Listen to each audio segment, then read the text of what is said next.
Hi, everybody. My name is Deb Kelt, and I work with the Heart of Texas Writing Project at UT Austin.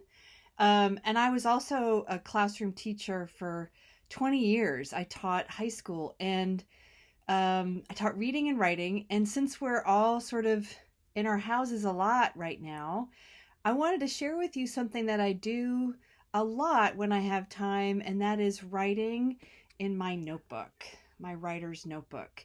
So I wanted to talk to you a little bit about my writer's notebook and why I keep a writer's notebook, and maybe invite you to start keeping a notebook during this time. And I'm hoping to do some videos as we are sort of getting through this time together about ways you can use writing as a tool to think, ways that you can make your notebook a really special place for yourself as a thinker and an intellectual and a writer right now, and strategies to help you do this work all by yourself or with your friends via Zoom or whatever way that you're connecting with people right now. So, this is my notebook. This is my real notebook. I was just writing in it this morning and last night.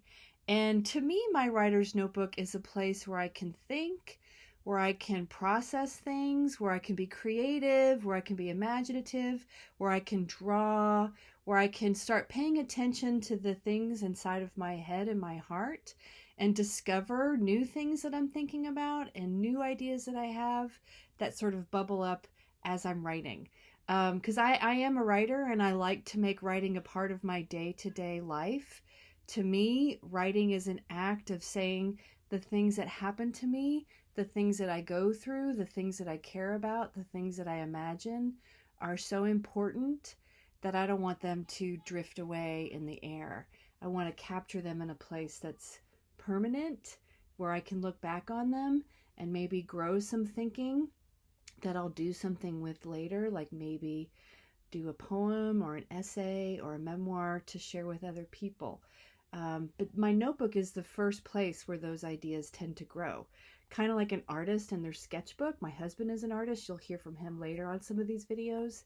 And he loves to just draw little doodles or ideas to capture things that he wants to keep thinking about in his visual mind as he lives his life.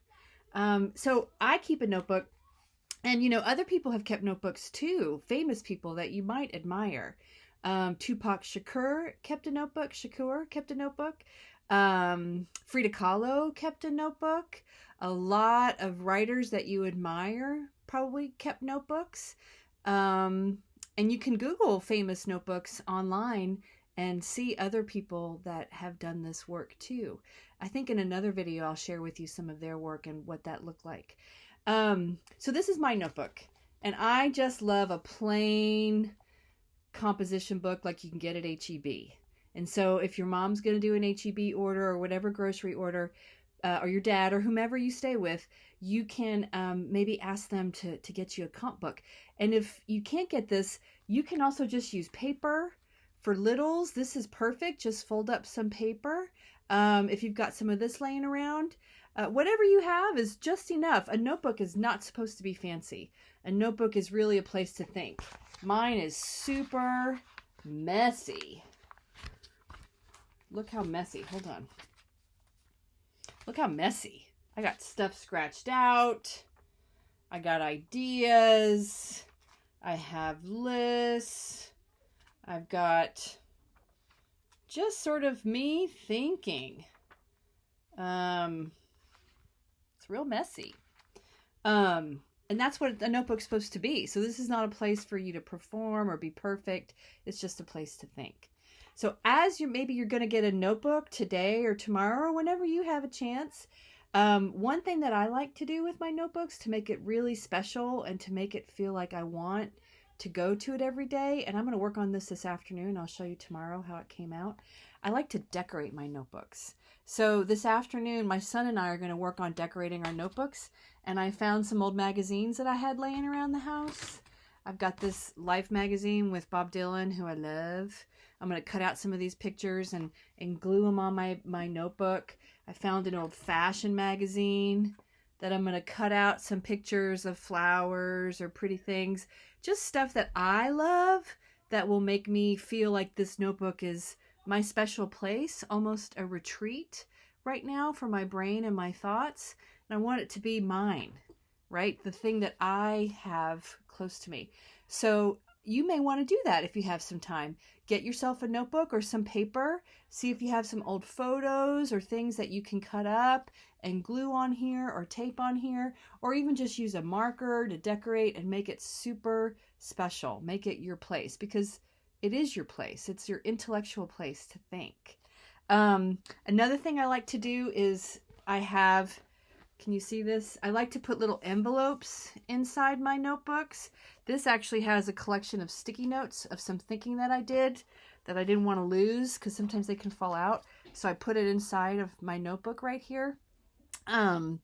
I've seen students that I taught, they use these envelopes to put precious photos in here, or prayer cards, or other things that really meant something to them, that they wanted to sort of look at and be inspired before they went to their notebook to write. So just a little short video chat with me about maybe giving yourself some time to write today. It doesn't matter what you write about. It's not supposed to be perfect. It's just you thinking and having fun and exploring and using some time that you might have to process, and not let your ideas float away. Let your ideas sort of stay somewhere on paper. Okay, and next time I come, I'm going to talk to you about ways to get started, because that can be hard, right? When you look at a blank sheet of paper, oh, what do? I have some things to share with you on that. Okay, till next time, writers. I'll see you soon. Okay, bye.